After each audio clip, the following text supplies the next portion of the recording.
ሰላም ኩራት ተኸታተልተይ ብዘለኹም ኮይንኩም ነዛ ቪድዮ ትሪኡ ብምልኹም ሰላምኹም ብዙሕ ትርፍ ይበለለይ። ነዛ ቻናለይ ሓደሽቲ ዝኾንኩም ሳብስክራይብ ብምግባር ቤተሰብ ኩኑ ነዛ ቪድዮ እውን ላይክ ብምግባር ጀምርዋ።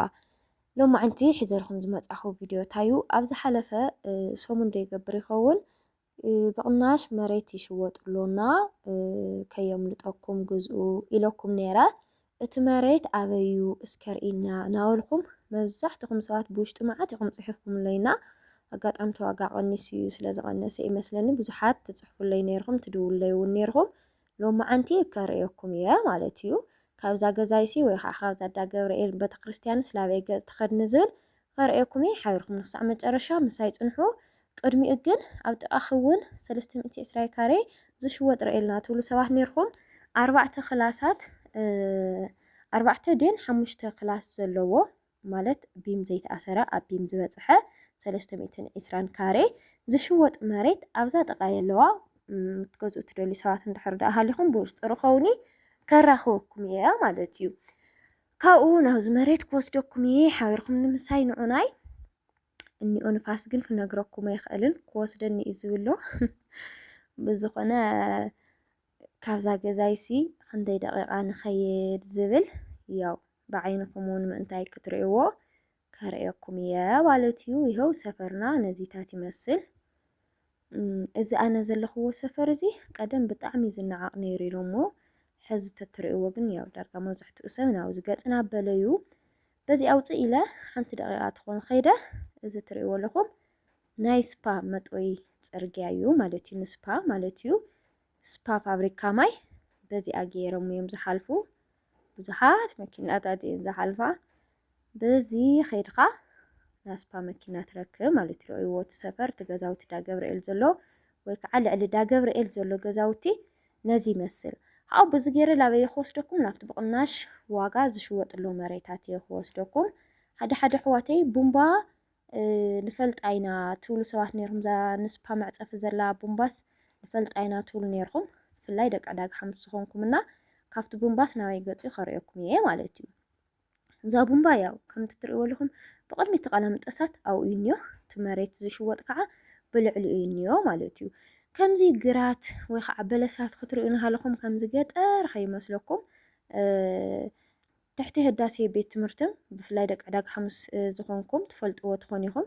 ትሕቲ ህዳሴ ቤት ትምህርቲ ቀደም ከመይ ነይሩ ከምዚታት ገዛ እዩ ነይሩ። ግራት ነይርዎ፣ ሕርሻታት ነይርዎ፣ ብዙሕ ነገር በቃ ናይ ገጠር ገዛ እዩ ነይሩ። ሕዚ ተትርእይዎ ግን እሱ ሓሊፉስ ኣበይ በፂሑ ከም ዘሎ ክነግረኩም ይኽእል። ነፃ መሬት ክሳዕ 1.9 ይሽወጥ ነይሩ ማለት እዩ። እሞ ከዓ ን140 ካሬ እና እዚ እውን ከምዚ ኢሉ ሕዚ ክትርእይዎ ንሃለኹም ከይትንዕቕዎ። ኣነ ምንም ዝጥቀመሉ ነገር የለይ። በቃ ምናልባት እዚ ተጠቐሞም ዘመውስደ ዘለዎ ኣሕዋተይ ብምባል እየ ዘርእየኩም ኣለኹ እምበር ኣነ ካብዚ ምንም ዝረኽቦ ነገር የብለይ። ወይ ከዓ መሬት ሃልዩኒ ይኾነ ዝሽወጥ ማለት እዩ። ግን ኣብ ዝሓለፈ ከም ዘዕለልኩኹም ሓንቲ ሓፍተይ ካብ ደገ ደው ኢላ ብ700 ኣብ 2 መሬት ገዚኣና በይዛ ክንዓይ እውን ረአየለይ ምስ በለትንሲ ዋረ ከምኡስ የለን ምናምን ኢለ ነይረ። ድሓር ይጥይቕ ኣለኹ ግን በቃ ብ450 ብ350 ምናምን ክንሸጢና ይሽወጥለዩ ኢሎምኒ በዚታት ገጽ ማለት እዩ።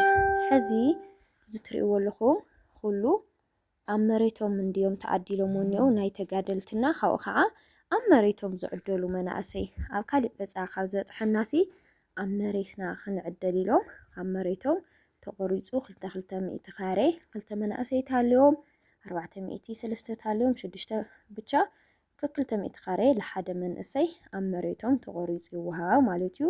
ካብኡ ከዓ ተጋደልቲ ይኸው እዛ ቡምባ ኣብዚኣ እያ እኒኣ ትርእይዋ ኣለኹም።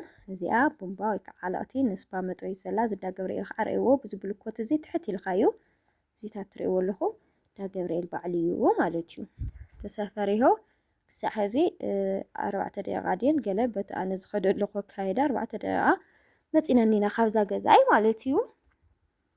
ኣብዚ እዚ ኩሉታት ትርእይዎ ኣለኹም ትካላት እዩ እኒኦ ንትካል ምናምን ኢሎም እዮም ሒዞምዎ ተባሂሉ እዚታት ሰፊሕ ሜዳ።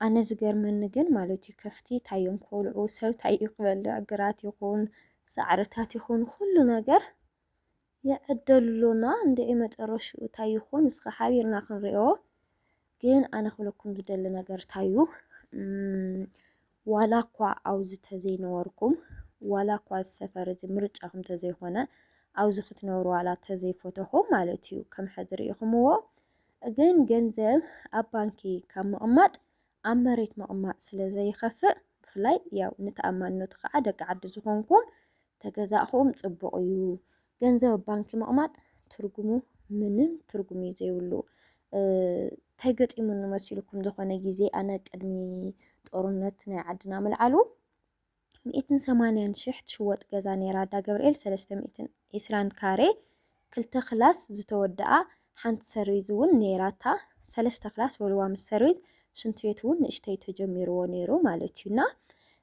ሕዚ ብ180,000 ግዝእያ ተባሂለ መጀመርታ 2 ዓመት ድዩ ገለ ምስ ገበርኩ ስዑዲ ኣነ ከዓ ቀድሚ ገዛ መሻርፍ መሓዚ ዝፈቱ ነይርና ዋሕማ ኣሎ ጽቡቕሎሲ መሻርፍ ከይሓስኩ ተኸድኩ ተተሓስኩ ከገሌለ ኣብ ባንክ ኣሚጠየን ዘን ቅርሸይ ማለት እዩ ኣብ ድሓረይ ቅኒ የበልናይ ኩነታት ተፈጢሩ ጦርነት ተፈጢሩ ድሓር ጦርነት ምስ ተፈጠረ ያው ባንክታት ተዓፅዩ ኩሉ ነገር ከምቲ ዝረአኹምዎ ከምቲ ገጢሙ ዝነበረ ኮይኑ ድሕሪ ጦርነት ታይ ይፍጠር ያው ኣነ መጀመርታ ክልተ ሰለስተ መሬት ክገዝእ እየ በቃ ምስተኸፈተ ዝብል ሓሳብ ነይሩኒ ዓድና ስልክ ክፍት ይብሎ ጦርነት የብቅዕሎ መሬት ተጠየቕካ ኣብቱ ብ180,000 ዝተዋሃልኽዎ 1.6 ገለ ተባሂሉ ማለት እዩ ንድሕሪት ገጽ ከዓ ንነፃ መሬት 900 800 6 ካብ 6 ንላዕልና ነገራት ብሓደ ግዜ ቀይር ኢልዎ ማለት እዩ ሓሲብኩምዎ ዲኹም ዘን ቅርሸይ ኣብ ባንኪ ምጽንሐን ምንም ትርጉም የብሉን ወለድ እንኳን ታይ ዝበሃል ወለድ ከወለድ ኢሉ ኣብዛ መሬት ተጸንሐለይ ነይረን ግን ይኸው ብ180 ተዝገዝኣ ነይረ ብ180,000 ተዝገዝኣ ነይረ ንሕዚ ሓሪፍ መሬት ክኾነለይ ነይሩ ማለት እዩ ክቡራት ተኸታተልተይ እና ታዩ 350 450 ብፍላይ ኣብ ስደት ኮይንካ ምንዛሬ ናይ ዓድና ጽቡቕ ስለ ዘሎ ሸርፊ ጽቡቕ ስለ ዘሎ ኣብ መሬት ተጸንሐልኩም ጽቡቕ እዩ ተዘይኮይኑ ከዓነይ ኣብ ዝኾነ ንብረት ነገር ወርቂ ነገር ብቻ ኣብ ዝኾነ ዘየኽስረካ ዘይባላሸ ንብረት ገንዘብኩም ኣብኡ ተጥፍእዎ ጽቡቕ እዩ ይብለኩም ከምኡ ግበሩ እዞም ሓተይ ያው እዚ እንኳን ኣይጠፍኦኩምን ግን ከም ሓበሬታ ሸር ክገብረኩም ኢለያ ማለት እዩ እና እዚታት ትርእይዎ ኣለኹም ይኸው እዚ ኩሉ ገዛውቲ ክስራሕ ይንቐጻለ ሓሲብኩም ወዲኹም ቀጻለ ዕዳጋ ሓሙስ ካበይ ናበይ ከም ትኾንላ ግን ዝላዕለ ከዓ መዕረፍ ኣየር ክኾን እዩ ገለ ተባሂሉ መከላከያ ቅረጽልና ትብሉ ኣሕዋተይ ነይርኩምና መከላከያ ብማዕዶ ትርእይዎ ኣለኹም ጻዕዳ ነገር ና ቴሌ ነገር እኒኣ ኣብኡ ዝገዛም እኒኦ ብኡ እዩ በቃ መከላከያ ኣብኡ እኒኦ ዛኣነ ኩሉ ግዜ ዘርእየኩም ኣነ ዘለኹዎም ያው መከላከያ እዩ ባዕሉ ማለት እዩ ዳ ገብርኤል ወይ ከዓ መከላከያ ኣብ ባዕሉ እዩ ምንም ዝፈልይ ቦታ የብሉን ኣይ በቃ ግዴታ ባዕላ ክንርኢ ኣለና ትብሉ ኣሕዋተይ ታለኹም ከዓነ ኣብ ባዕሉ እንኳን ገዛውቲ የብሉን ግን ትሕት ኢሉ በቲ ሓደ መከላከያ በቲ ሓደ ገጽ ከዓ ገዛውቲ እዩ ዘሎ ማለት እዩና ዝኾነ ሰዓት ቪድዮ ሰሪሐልኩም ነይረ የንዕኡ ኣይ ብደንቢ ክንርኢ ንደሊና ትብሉ ሰባት ታለኹም ከዓነ ካርኤኩም የዚታት ትርእይዎ ኣለኹም ድኹም ይኸው እዚ ኩሉ ተዓዲሉ እኒኦ ና ሰብ መሬት እዩ ሰብ መሬት መናእሰይ ታልዮሞ ኣብ መሬቶም ተዓዲሎምዎ ማለት እዩ ይኸው እዚታት ነዚታት ይመስል ትነፃ መሬት ገና ሕዚ ስለ ዝተዓደለ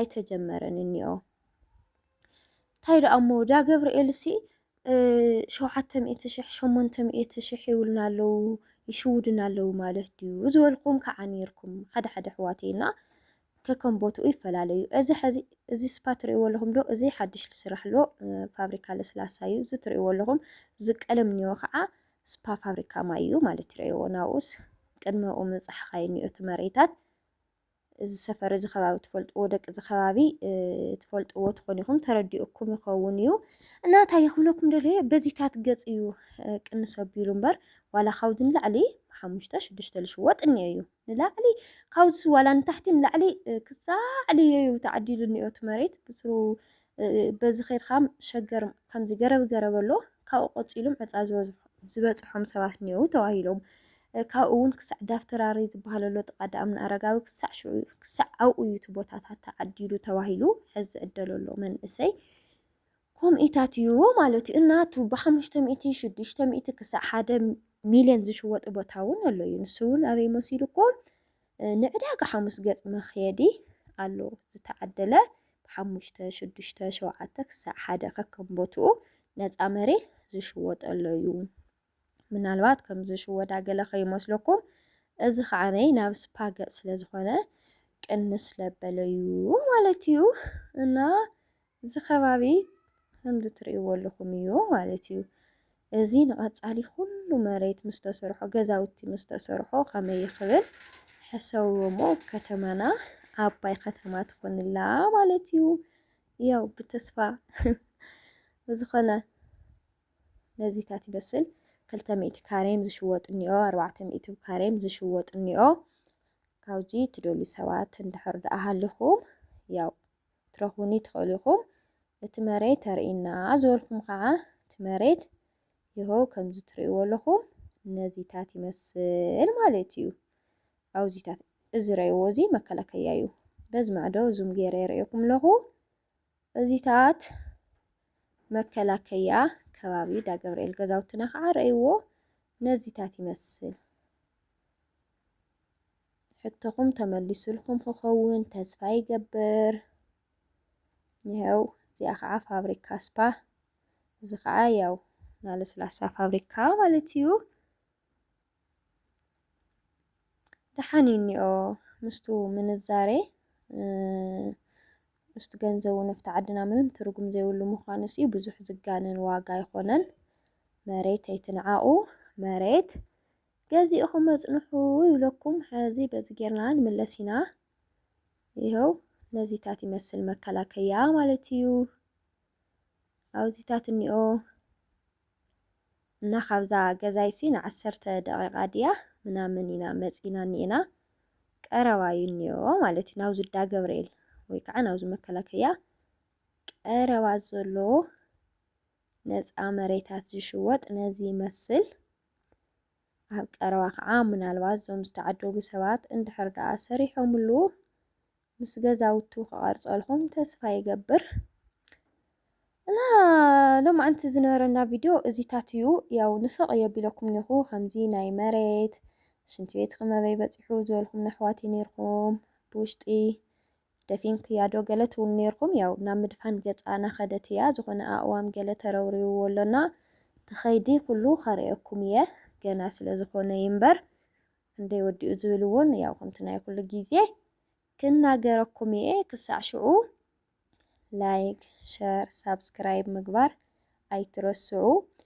10,000 ያው ከኣትየ ዝኸውን በርግጥ ዝተወሰኑ ሰባት እዮም ቀርዮሙንና 10,000 ክተእትውኒ ስለ ዝበልኩም ከዓ ብልቢ እየ ዘመስግን።